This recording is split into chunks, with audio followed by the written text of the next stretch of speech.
cut off 2 different fingers. He cut off a foot. He stabbed her right here. And I was tied to a pole that he has in his basement. He said, "You are going to help me stab this, otherwise you are going to die first." This is Aaron Lambertus, who has confessed to his involvement in a serious crime. He, along with his fiancée, Ayla Osterloth, opened fire from a moving SUV on 3 homeless people sleeping outside the Safeway parking lot in Loveland, Colorado. Walmart has the weird people, all right? It's great. We love Walmart. And literally, as we're leaving, I see 5 homeless people.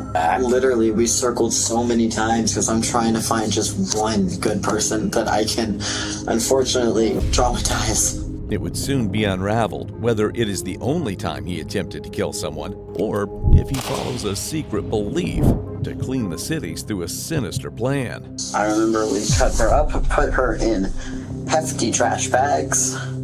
He weighed them down with a little bit of dirt. We duct taped them and then threw every single one of them into the Ohio.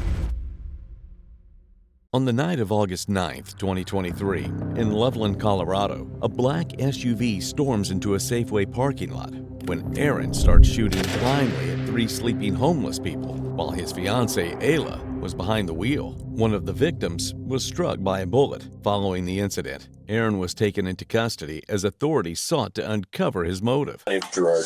Hey, what's up? How you doing? Sick. Yeah, what Yeah, are you I sick have the of? flu. Oh, no. I'm like, dude, he's sitting in here. Yeah, I've heard that. I'm wearing more layers, but we'll see what we can do. Have you been offered any water or anything like that? No.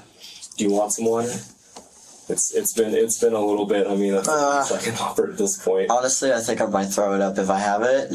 Okay, well, If you can get nicotine, though, one of my dip pouches would be lit, but if you can't do that, then it's all good. I won't make any promises because it's Montana's house and I'm from Colorado, so I don't want to make any promises I can't keep.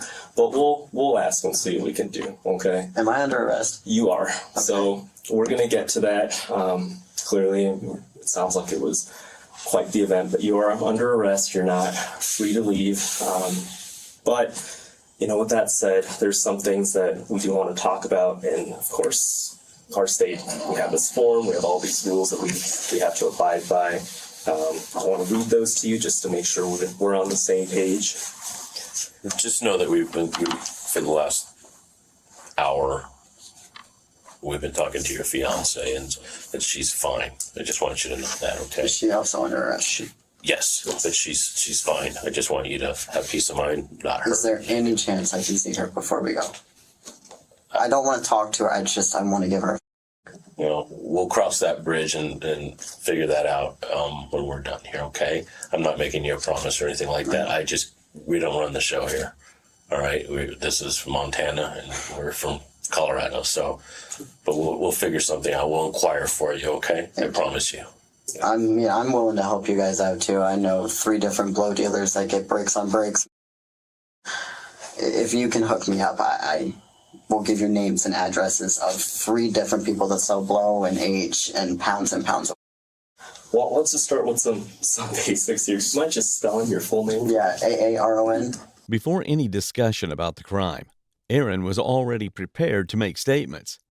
But it would be premature to consider him empathetic just because he appeared desperate to hug his girlfriend, the same one who was with him during the shooting. This entitled man is about to make statements that the detectives haven't anticipated. You have the right to the presence of an attorney prior to questioning, to have your attorney present during questioning. Does that mean now? What's that? Does that mean right now? Yes. Then I want my attorney present. Okay. Well, if you can't afford an attorney, one will be appointed for you. Money is not questioning and okay. So my understanding, I want to be absolutely clear. So you don't want to speak with us without your attorney present. I know from having a defense attorney as a dad that a lot of things that I say now could very easily f me when they shun it later. So I just don't want that to be the case. Okay. I am very happy to sit and talk to you guys if it's going to take hours to get an attorney, but I also don't want to get screwed over. Well, and I'm not trying to screw you over either, but we have to be clear about this, right? Like, if you're saying you won't talk about that without an attorney, I mean, we're going to respect that. We're not going to keep an attorney for hours just just to have you talk, right? So I just need you to be clear. What all do you guys know? Like, seriously, what did she tell you? Because if she told you everything, then f it, it's not worth me waiting for an attorney. I mean, I know that you can say that. look, I want to have this full. I mean, I'm not. I do just to like. I don't want to have a one-sided conversation. I know. And to have a two-sided conversation. I will be extremely open and honest about everything. I just need to know what she told you guys, because I don't want to get her in more trouble. Yeah, unfortunately, she's in a good amount of trouble right now. Like, I mean, that's why we wanted to talk to you, but we operate under very strict rules federally, and I can't violate anyone's rights. Yours, hers, anyone's. Let's talk. Good. Okay, I'm gonna make this very clear. I know. I don't need an attorney. I'm just gonna read it through one more time, just so we're all on the same page, okay? There's something unhinged about Aaron. This indecisive man unknowingly suffers from the main character syndrome, the mindset of a protagonist who believes he can save his fiancée. But little does he know that he is nothing more than an anti-hero of his own story. Tell me about your guys' trip to Colorado. We just went down to visit the national parks and to see her family. That's literally it. That's the whole reason we're there. We went to 2 of the parks, and then it's like, bro, we are exhausted. We can't do the other 2. We just didn't do it, so we ended up seeing her grandma, and then we just made our way back home. We came back like a day early, I think. How long was the trip supposed to be? Oh, God. I think it was supposed to be a week or 8 days. I'm pretty sure we were there for a week. When did you leave? I have no idea. You would have to ask her. My memory it's the size of a goldfish. It's awful. Why don't you make anything up? But fair enough. What time did you guys get back? 2 days ago, probably 6 or 7 a.m. We got back really fucking early, to the point where, I mean, I was sick as shit for 2 days prior to that, and I woke up in the car and we were in Billings, and I'm like, dude, it's 6:41. Still with the flu? Mm-hmm. Oh, man. So 2 days ago, today's Friday, yesterday would be Thursday, and then It was either Tuesday or Wednesday that we got back, Okay. I think. Okay. So you said it was about a week, but you guys Yeah. leave early. All right. And then you went to the 2 parks. Which 2 parks? Oh, God. Do you know the parks? Can you name them off? Oh, man. Honestly, I'm not as outdoorsy as some of the other people. I know we went to the sand dunes, but we got there so late that we were just able to go to the visitor center. We're going to do the junior ranger program for that, and then just see the dunes and leave, because I didn't know that there wasn't a road that goes right by them. Mm. You have to literally either go hike them or do an off-roading trail, but you have to get a pre-pass to do that. And then it was Rocky Mountain? So I think there's a Rocky Mountain National Park. Yeah, the Rocky Mountains are huge, but... I think it was that one. Okay. It seemed pretty big. I mean, you drive up through it and then you reach this super tall elevation and then you come right back down. It was that one. It wasn't the canyon and it wasn't the mesas. Those are the 2 we didn't do. Okay. Have you guys been to Colorado pretty often? I used to go all the time as a kid with my folks, but I mean, she goes down decently often just because she has family that lives down there. And by she, you're talking about Ayla. Yeah. Okay. Aaron claims that his memory is the size of a goldfish. Yet moments ago, he was ready to reveal drug dealers of the whole county just for a sprinkle of nicotine. Aaron has only shown his heroic part so far, protecting his fiancée at all cost. What will surface soon is his unashamedly terrifying and, at the time, immensely idiotic side. So while you were in Colorado, did you spend any time in northern Colorado? I really don't know. I couldn't tell you what part of the state we were in. Because we just camp nonstop. And whenever someone asks where you were, I'm like, I have no idea. I never know. I don't ask, A. But B, it's also like, even if you told me, I'm not going to remember. The amount of concussions that I've had, I can't remember much at all, ever. Long-term stuff, easy. My short-term is not good. Well, man, was it just you and Ayla? And our dog, yeah. What was the dog's name?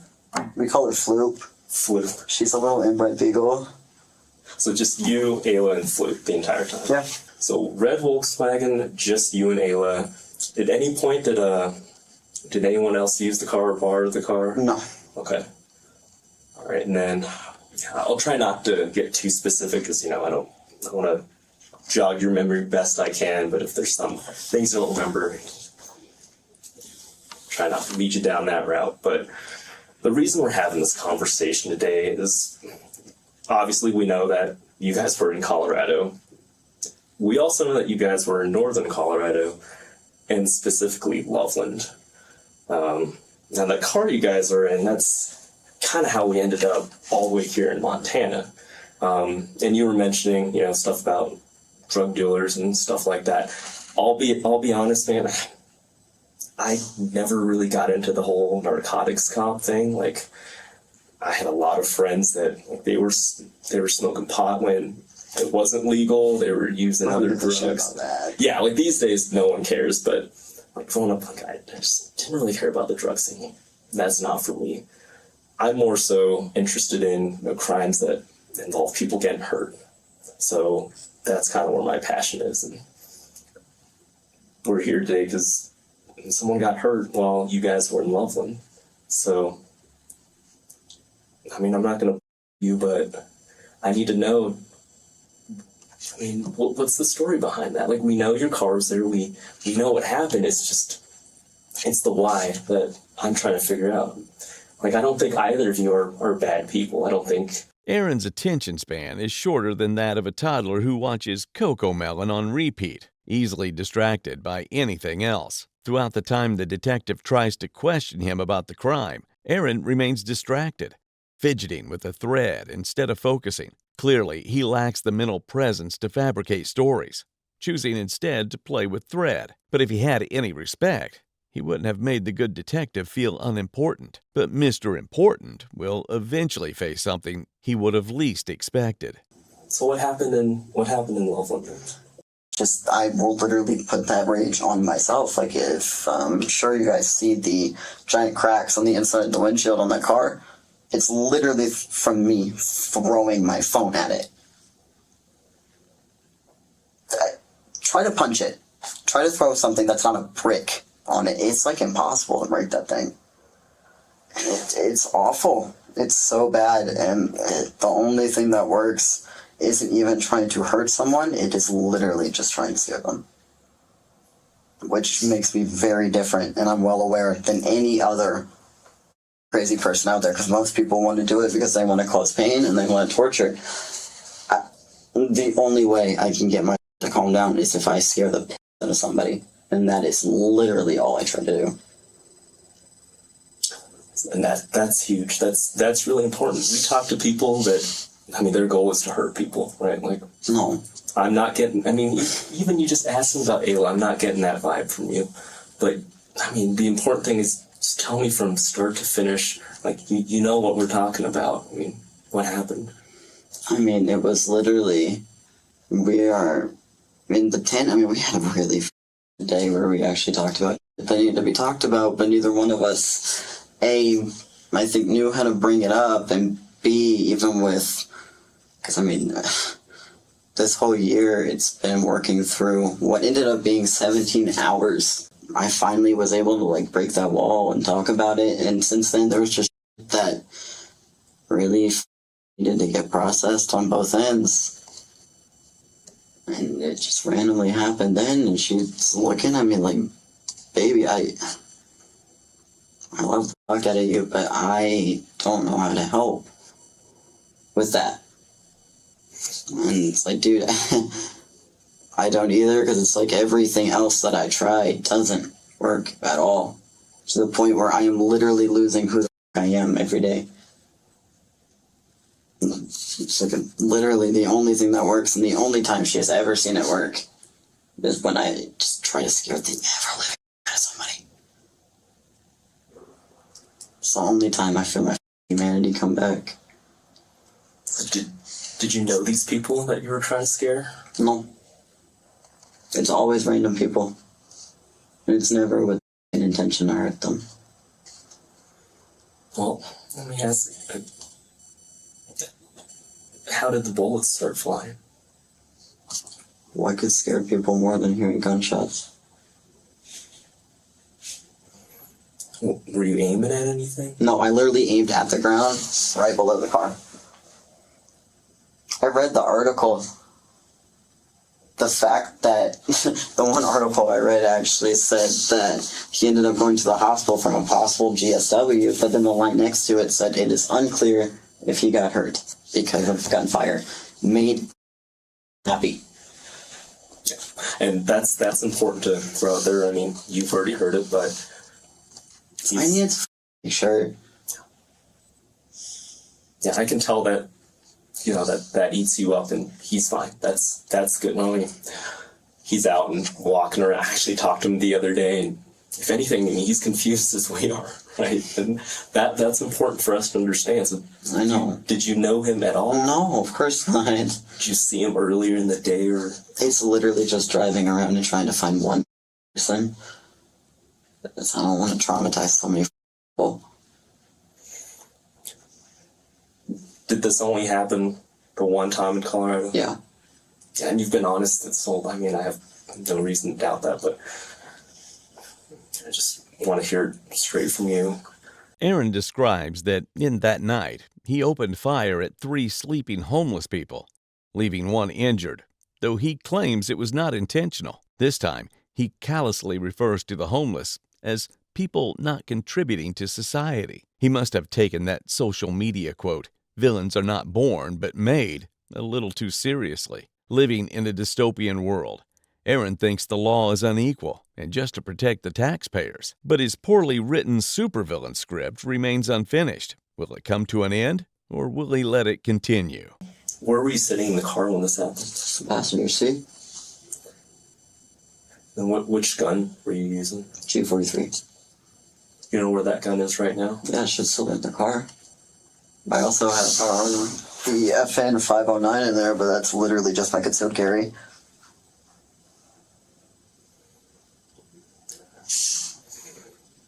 So that part of Loveland, I mean, yeah, I'm not trying to get too specific, but have you ever been there before? I've never even heard of it. How'd you guys end up? So that was kind of something that... It was our way home. We just passed by a sign, and it's like, dude, it. It's worth it to have part of your identity back. Well, Ayla was driving, said you were in the passenger seat, so... Also, no one knows that the dog was in that hotel room. Can you at least tell her parents? She told us, and we have...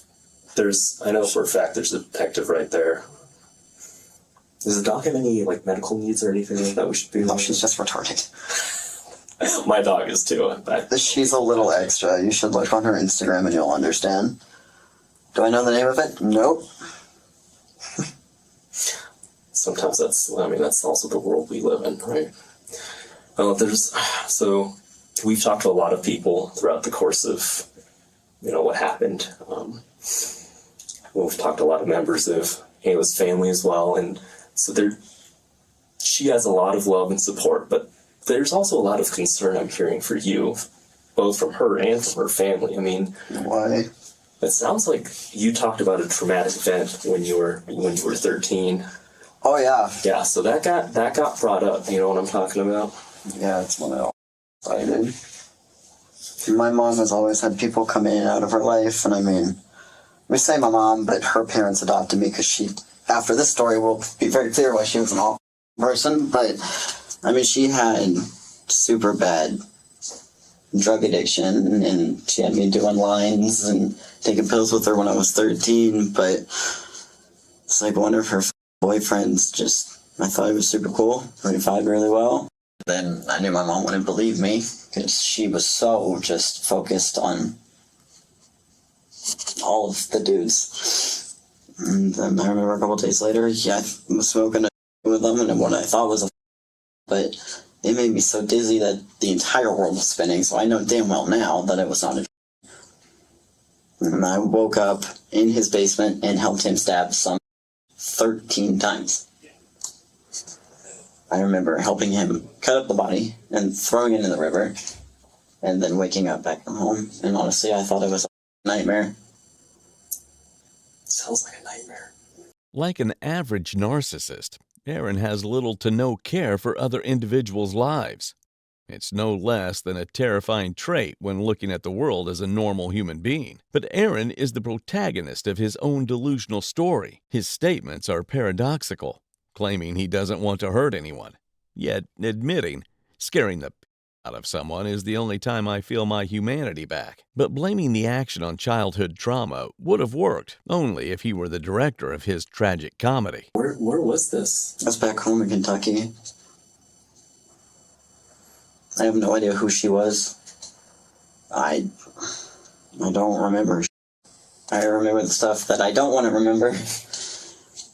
And then I finally told my mom before I moved out here, and I mean, she was just like, yeah, I'm glad you didn't tell me. I wouldn't have believed you at all. And then she looked up, because I know his first name was Michael, and I don't remember his last name, but he had killed himself a couple months after that.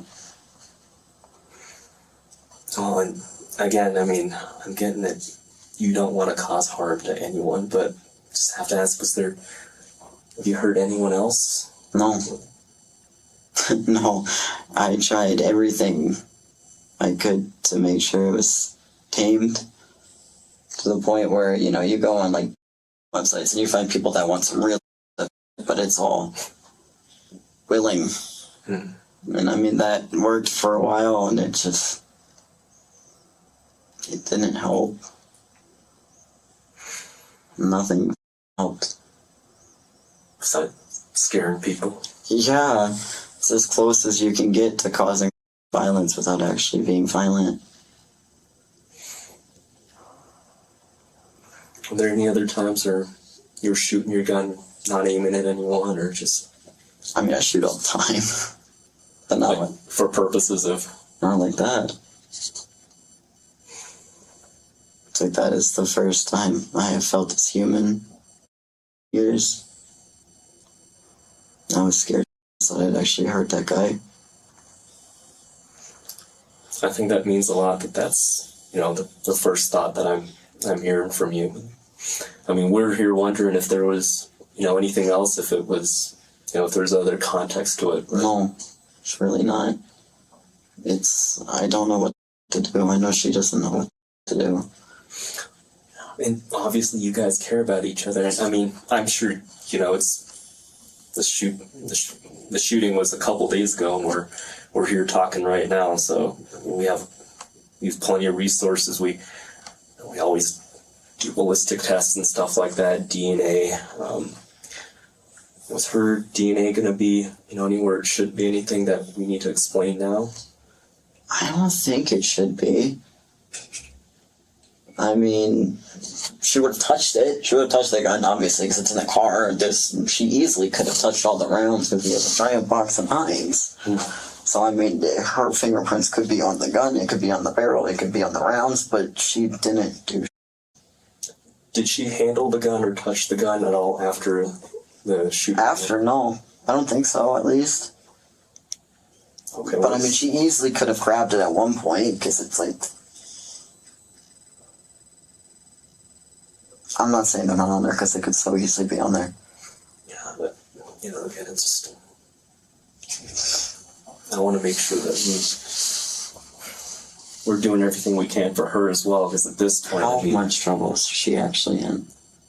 I mean, she's almost the same amount as you. I mean, that's what we're trying to How bad is it? I don't give a about me. I just need to make sure that she's okay. He gives me a good estimate, though. So the charge right now is attempted first-degree murder, and that is for both of you. But whether that stands, whether that changes, that decision is actually honestly not up to me. That's the district attorney. They're above me. We just gather whatever information we can for them. Before you guys leave, is there any possibility that I can get a dip while you guys are still here? Can you ask? We will definitely ask, but it's Montana's house. I know. Their rules kind of apply. It's both ironic and heartbreaking how suspects like him focus on their own traumas, often oblivious to their own existence, yet end up traumatizing others. However, he has provided an in-depth timeline of his psychology. The physical intimacy, along with his violent actions, could suggest sadistic tendencies. Just when the good cop was done observing all he wanted, the bad cop jumped in to collect the missing pieces. Thank you, man, for being honest. I really do appreciate that. Okay. So specifically to the night when the shooting happened, tell me about what you guys were talking about when you were looking for somebody to shoot. I couldn't have it be someone possibly get hurt that was actually, sounds awful, contributing member to society. If they had kids or a wife or a husband, I couldn't risk them actually getting hurt. So I had to find someone that no one would really care about. Just tell me about how you described that to her, about how you wanted to not shoot somebody that had a family or that was a contributing member to society, in your words. My logic was, I think if there's a possibility I could hurt someone, I need to find someone that is so hooked on that even if they got hurt, they want to know. Is that what you guys talked about beforehand then? Is to find somebody that would, exactly how you described it, hooked on being maybe a drug addict? Yep. And I'm not putting words in your mouth. No, that's literally, I was like, that's it. That's the only target I will go for. Okay. So that's why this person, when you saw this person on the ground there, what is it you saw in them that made you believe that they were... It wasn't even him that I wanted to go after. It was the 100% tweaked out girl that was sitting 2 or 3 cars next to them. But I wouldn't have been able to get even a warning shot off without 14 different people seeing directly, and that's not what I want. Okay. I honestly figured he's laying down. I don't even have to aim at him. It could be so close and just... So how did you come about spotting that person? It wasn't difficult. I mean, we literally just drove to downtown. We saw Safeway, and I'm like, I know back home, Walmart has the weird people, all right? It's great. We love Walmart. And literally, as we're leaving, I see 5 homeless people sitting on the corner. So you passed and then came back? Yeah. Tell me about that. The pass is I would rather find one person than 5.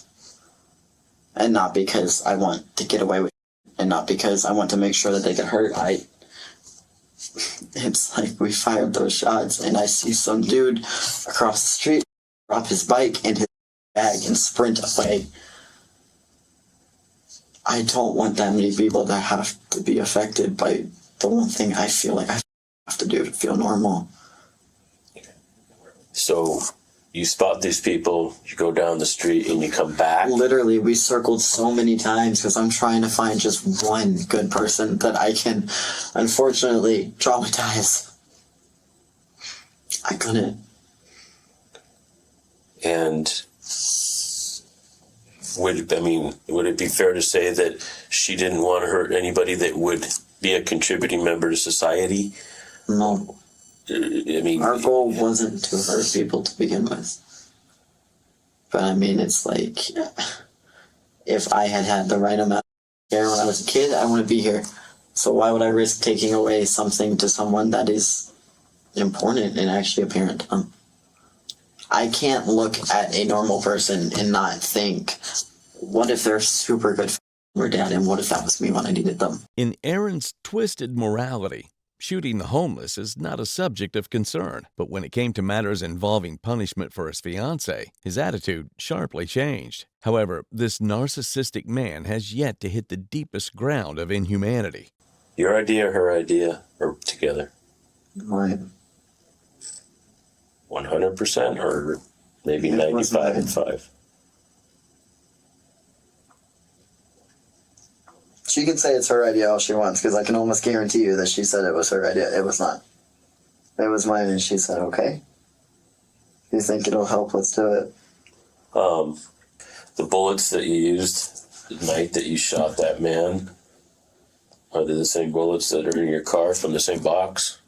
Probably not. I have, honestly, I think the box of 9s is in the back of the car, but it's just a huge black ammo case that's labeled 9mm. And I think I have like 8 different kinds that are They're all the same. There were 9s, and then I think 2 boxes of hollow tips, but they're all just and then mix in. Not on purpose. It's just. Do you know what brands? I have no idea. Where in Kentucky were you living when you helped stab this Louisville. woman? What? Louisville.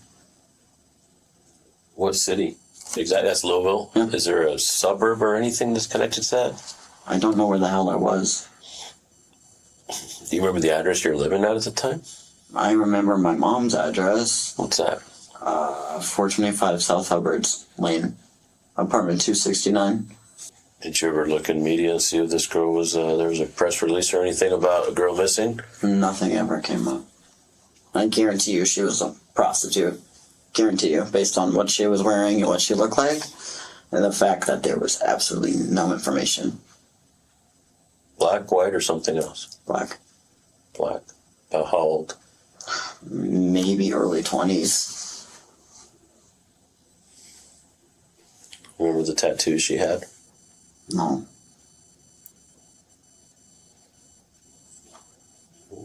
Tell me everything you can remember about her. She had super short black hair. It was probably, like a pixie cut, about cut. Super short, blonde. She had 2 super long hoop earrings, and then she had 1 diamond stud. It was definitely fake. Right above the right one. She had blue press-on nails. Ridiculously long. I couldn't tell you what the hell she was wearing clothes-wise because she was naked when I was there. You said you helped throw her in the river? In the Ohio, yeah. I remember we cut her up, put her in hefty trash bags. He weighed them down with a little bit of dirt. We duct taped them and then threw every single one of them into the Ohio. You know whereabouts in the Ohio River? I know exactly where we dumped it, but I don't know the address. Is it by your mom's house? No, it's closer to my actual parents' house. You know their address? Yeah, 113 Tribal Road. There are a ton of boat docks. If you go down Tribal and you hit River Road, there's probably like 5 or 6 different boat docks off of River Road. I remember the exact one we went to. It was the one that was super close to the Louisville Boat Club. It's like right next to it. There's a private one and then there's a publicly owned one.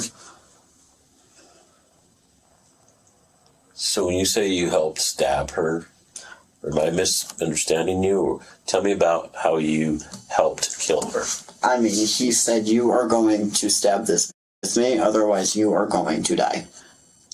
So I watched him cut off 2 different fingers. He cut off a foot. He stabbed her right here.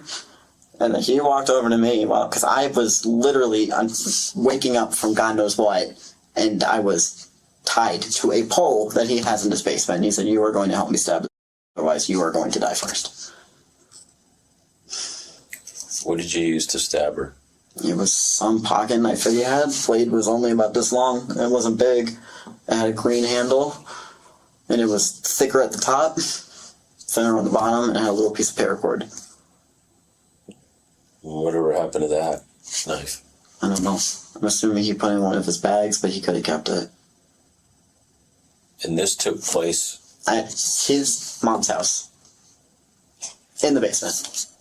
No idea what the address is, because I didn't even know that he owned a place. And then Bethy goes, it's not his, it would have been his mom's. and this is Michael. Yeah. And you don't know Michael's last name. I don't know Michael's last name, but I know that he killed himself a couple months after that. How did he kill himself? I think she said that he hanged himself. Whether this is a made-up story or a real one, he has to face charges of shooting at a homeless man. The detective on the right would be grinding his teeth in frustration if he had acted naturally. He acts like a good listener without letting Aaron know that he is unmasking his sociopathic nature. Had the detective shown his true frustration, he would have been grinding his teeth. I'm not sorry that you guys are here. I'm sorry that that's what I literally had to do to feel like a human for the first time in a couple of years. I can tell you what you're trying to accomplish to scare somebody. You did a good job. I know. Okay, I can tell you that you scared them. You scared everybody, and Yeah. I'm wondering is because they don't know who you are. They have no idea. Let me ask you this. You don't have to do this, but it might be a good gesture on yours because you really did freak them out. I can't obviously put them here, let you tell them you're sorry. Do you want to write them a letter? I mean, I can hand it to him, and I think this would give him a lot of closure and let him know that he doesn't have somebody that's specifically targeting him, the individual, right? If you think that he would read it and know that I'm actually sorry and not sorry, then I'm in trouble, then yeah. I will promise you he'll read it, but I didn't catch the last part of that. If he knows that I'm actually writing it because I feel like a piece of shit and not because I'm in trouble, then yeah. I absolutely, that's how this is going to be, and I promise you he will read it. Yeah. I will personally make sure he reads it. Absolutely. I'm going to step outside with my partner. I'm going to work on getting... when you say nicotine, what are you talking about? Cigarette? I have dip pouches that they actually took. Probably not going to happen, dude. I can tell you that. Any form of nicotine would be lovely. Like a cigarette is what you're saying. Anything, I don't care. Just inject me with it. Like, I'm going to inquire, right? I don't smoke, but I'll see what they got going on, okay? Can I get you some... No, you don't want water, right? Water would be great at this point. Yeah? Okay. Before you do this, let me ask you something. Have we treated you with respect today? No. You're saying no, but I want to make sure for the people that are having to know about this. It's important. Okay, it's important, okay? Yeah. Have we threatened you, promised you, or coerced you in any way, shape, or form in order for you to talk to us today? No. Has everything today been the truth? Yeah. I know a lot more people are going to know about something that I don't want anybody to know about. And I've only told 2 people. I'm not following you. I've been ashamed of what happened with Michael for so long. Well, this is the first step to a new chapter in figuring this out and maybe bringing some closure for you. Yeah. And for the family of that person that was killed. So I applaud you for that. Okay? Let me work on getting you that stuff. Go ahead and do whatever you want to write. His name? Jeffrey. Okay? You can just make sure you put the date on it so it makes sense. What's the date today? 11th. And be sincere. I think that's very important, okay? And write whatever you feel you want to tell them, all right? And we'll be back in a couple minutes, okay? I'll work on getting you some smokes or at least a cigarette and then some water. I'll inquire about seeing your fiance. I just don't know how they roll here. Me either. We'll figure it out, though, okay? I give my word. I'll inquire about it. Thank you. Okay, no problem. Thank you. Entitled Aaron reflects his dark side to the max. Expecting remorse from him is the least that the detectives can expect. To get away, he even attempted to manipulate Ayla into taking full responsibility for the shooting. He failed to live up to the guidance of his parents. Could this shooting have been prevented if he had been raised differently? Aaron was charged with attempted first-degree murder, and on September 24, 2024, he was sentenced to 20 years in prison by the Larimer County Court in Colorado.